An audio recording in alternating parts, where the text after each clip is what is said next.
একদিন এসে লইলে না খবর প্রাণের বন্ধু আরে, একদিন এসে লইলে না খবর। আসসালামু আলাইকুম। আমার বাড়ি নিয়ামতপুর গুড়ারং ইউনিয়ন। আমি গুড়া দৌড়াই আজকে 10 বছর ধরিয়া। গুড়ার নাম হইল আর্জেন্টিনা। নিয়ামতপুর বাড়ি গুড়ারং ইউনিয়ন। এর আগে পূর্বে আমি বয়স পালছিলাম। বয়সের গাড়ি বাইছি, আল বাইছি। আমি একটা কৃষকের পুত। তখন আস্তা হঠাৎ করে আমার মনে হইল যে একটা গুড়া দৌড়াই। গুড়া দৌড়াইতে দৌড়াইতে আমার শখ ভাব জাগিয়া গেছে গিয়ে মনের মাঝে। গুড়া দৌড়াইলাম, দৌড়াই দেখা যায় আনন্দই পাইলাম। গুড়া তো আর সকলে দৌড়াইতে পারে না। আমার কাছে খুব একটা আনন্দ লাগছে। আমি আমার জীবনে 18 বছর পর গান গাইছি। গান ওর ফুলা একবারাই আমার ইএমএ ভর্তি হয়েছে। আমি এটা শর্মে গানটার বাদ দিয়ে অনেক গুড়াটারে আমি মূল্যায়ন করছি বেশি অংশ। গুড়াটারে দৌড়ে রাখছি।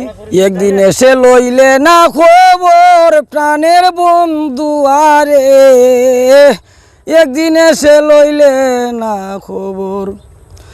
দুঃখে কিবা সুখে আছি আমি মথুরা নগর প্রাণের বন্ধু আরে, একদিন এসে লইলে না খবর।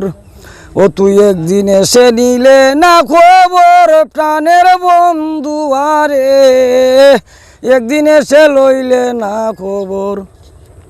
সাদে সাদে টেকলাম পান্দে আপন জানিয়া, এখন কেন প্রাণের বন্ধু কই রইলে বলিয়া প্রাণের বন্ধু আরে, একদিন এসে লইলে না খবর। একদিন এসে লইলে না খবর প্রাণের বন্ধু আরে, একদিন এসে লইলে না খবর।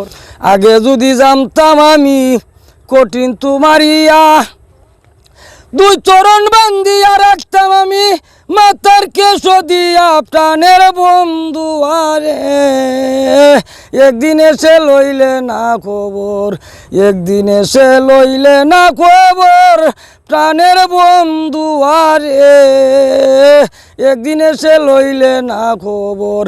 আমার খবর লইতে গেলে মথুরা নগর প্রাণের বন্ধু আরে, একদিন এসে লইলে না খবর। আগে যদি জানতাম আমি যাইবে রে চারিয়া, মাথার কেশ 2 ভাগ করে রাখিতাম বান্ধিয়া প্রাণের বন্ধু আরে, একদিন এসে লইলে না খবর। একদিন এসে নিলে না খবর প্রাণের বন্ধু আরে, একদিন এসে নিলে না খবর। আমি নে কমাইরা গেলে বই নাই তোর অন্তর প্রাণের বন্ধু আরে, একদিন এসে নিলে না খবর। ও তুই একদিন এসে নিলে না খবর। ও তুই একদিন এসে নিলে না খবর। আমরা গুড়া দৌড়াই বাড়ির থেকে মনে করো সকালে পদ্মে দুপুরে খানা নাই। লজিং আন্না ফালাই লোদের ডাইল ভাত, এরপরে খেয়ে মাংস খাবাই মুরগ দিয়া। তো মাংস তো মনে খাবাই একটা আছে দামন্দের খানি আর একটা আছে গুঁড়ো উল্লের খানি। এটা তো সরকারি ডাকি, সরকারিটা ফলাইছে আমরা তো অনেক কিতা করবো আমরা গেলবারের ভাই আমরা খাইতে হয়। কারণ আমরা তো শৌখিন মানুষ, গুড়া দৌড়ে টেক্সি একটা বিপদে পড়ছি। আর এই গুড়া ছাড়া তো পাগল মনে কিছু বুঝতেছে না। পাগল মনে আর কিছুই বুঝে না এই গুড়া ছাড়া। তখন এই গুড়া দিয়ে খাবা কার নাই খাবা এই আমরা এইভাবেই চলতেছি। তবে গুড়ার দৌড়ানটা খুবই শখ, খানি আর না খানি যেতেই হোক না খানি গুড়ার দৌড়ানটাই খুব একটা শখ। বা এটা একটা বাদশাহী জিনিস। আগের আমলের রাজা জমিদারে গুড়া দৌড়াইছে, তাই বললেই রাজা জমিদারের মনে হয় মোটামুটি একটা সিটা পড়ছে, না বলি বাতাসটা খেনে লাগতো গায়ে। আমি তো লাগার কিচ্ছু দেখছি না। তখন আমি আর কিতা কইমু, মূর্খ মানুষ